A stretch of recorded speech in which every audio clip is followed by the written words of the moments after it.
Baik, di sini kami akan mempresentasikan tugas supply chain management yang terdiri dari Michael Kolintan dan saya Jauza Alif. Yang pertama itu ada soal yang isinya adalah pertimbangan untuk membeli sekaleng soda di toko serba ada. Jelaskan berbagai tahapan dalam rantai pasokan dan berbagai aliran yang terlibat. Nah, jadi di sini itu yang pertama itu kan ada competitive strategy, supply chain strategy, dan yang di bawahnya lagi ada facilities, inventory, transportation, information, sourcing, dan pricing. Pada soal kali ini kita akan membahasnya yang dari paling atas.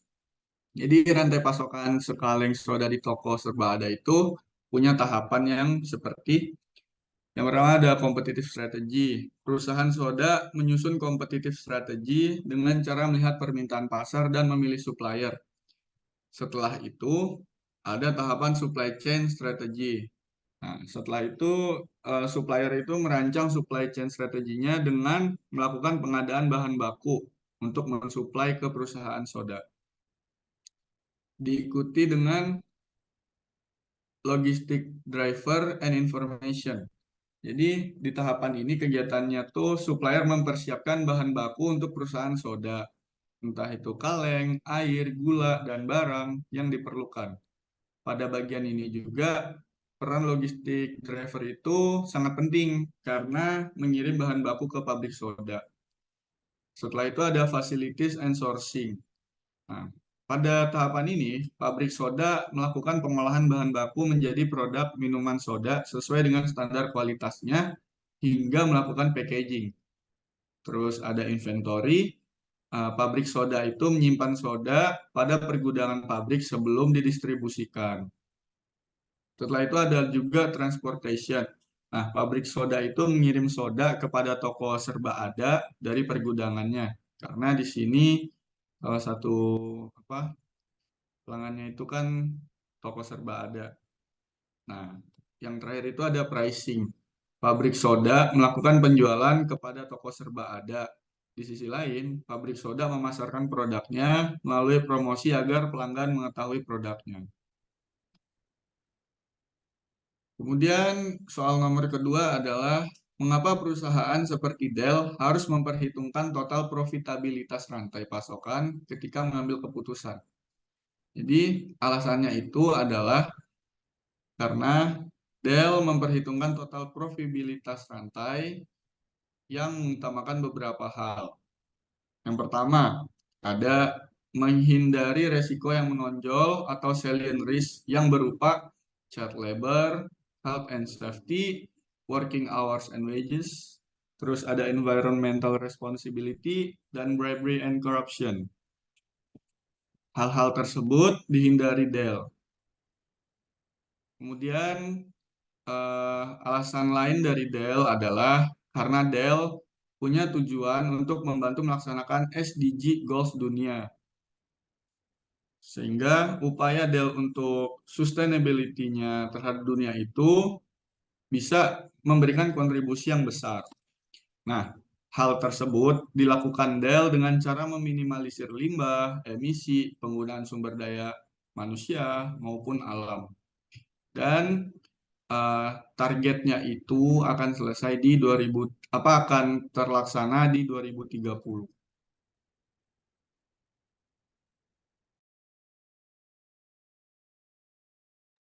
Dan next itu adalah jelasan siklus push atau pull dalam supply chain. Jadi pada proses supply chain itu dibagi menjadi dua kategori yang bergantung pada responnya terhadap pesanan pelanggan atau sebagai antisipasi pesanan pelanggan. Nah, proses pull itu dimulai dari pesanan pelanggan, sedangkan proses push itu dimulai dari itu untuk mengantisipasi pesanan pelanggan atau dimulai dari sebelum memesan. Nah, dapat kita lihat di bawah ini aliran dari push base model itu pertama dari manufaktur itu meminta bahan ke supplier, lalu dilanjutkan setelah di manufaktur dilanjutkan ke distributor, terus ke retailer, baru ke customer. Jadi di sini terjadi proses peramalan atau forecast untuk eh, permintaan yang akan dipenuhi. Jadi terjadi proses MRP. Sedangkan di proses pull based model, itu dapat kita lihat awalnya dari kanan dulu, dari customer, minta ke retailer, dari retailer ke distributor, ke manufaktur, baru minta bahannya dari supplier. Di sini itu ada permintaan atau pemesanan secara aktual, baru pesanannya dibuat oleh pabrik atau manufaktur. Jadi itu berbanding terbalik. Sedang kalau yang post based model itu perlu dilakukan peramalan terlebih dahulu. Oke, boleh next. Nah, yang keempat tuh mengidentifikasi siklus pull atau pull dalam supply chain pada saat melakukan proses pembelian buku di Amazon. Nah, siklus supply chain yang terjadi saat melakukan pembelian buku itu adalah siklus push. Karena dalam prosesnya Amazon lebih dulu membeli dan menyimpan buku-buku dari distributor. Jadi dia udah menyediakan lebih dulu. Kemudian baru ditawarkan di platform Amazon dan dengan mengidentifikasi area bisnis dan segmentasinya, setelah melakukan pemasaran baru nanti ada pelanggan yang membeli. Jadi secara singkat siklusnya itu pertama Amazon membeli barang dan menyimpan di gudang. Kedua, Amazon membuat katalog dan deskripsi produk di platform Amazon.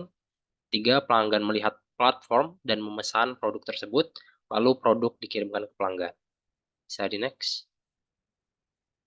Nah, yang kelima itu bagaimana aliran rantai pasok mempengaruhi keberhasilan atau kegagalan perusahaan seperti Amazon. Dan buat daftar dua keputusan supply chain yang memiliki dampak signifikan terhadap profitability rantai pasokan. Nah, di sini kita lihat supply chain itu menjadi salah satu faktor terpenting yang mempengaruhi keberhasilan Amazon. Karena pada awalnya Amazon itu melakukan proses pengirimannya melalui kerjasama dengan perusahaan jasa seperti FedEx dan UPS. Namun pada tahun 2013, akibatnya banyaknya keluhan dan pengiriman terlambat saat liburan, maka Amazon bertransformasi untuk melakukan pengirimannya sendiri. Nah, di sini Amazon memprioritaskan pengalaman pelanggan yang diukur dari kecepatan dan ketepatan pengiriman.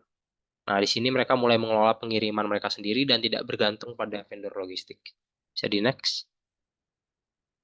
Nah, kalau kita lihat siklusnya, maka Amazon itu melakukan dari pabrik, terus melakukan proses pengiriman yang cepat dan tepat, sehingga pelanggan pun senang, penjualan pun meningkat. Nah, dari sini kita dapat melihat bahwa proses supply chain yang ditransformasi oleh Amazon itu berhasil membawa menjadi keberhasilan dari perusahaan Amazon itu sendiri. Nah, untuk dua bisa dikembalikan dulu ke sebelumnya. Nah, untuk dua keputusan supply chain yang memiliki dampak signifikan terhadap profitabilitas rantai pasokan itu adalah bagaimana cepat dan tepatnya Amazon dalam mengirimkan barang, sehingga itu meningkatkan value di mata pelanggan dan akhirnya berhasil meningkatkan penjualan Amazon dan berhasil meningkatkan value dari perusahaan itu sendiri. Mungkin sekian dari presentasi kami, serta soal-soal yang bisa kami jawab. Untuk kurang lebihnya, mohon maaf dan terima kasih.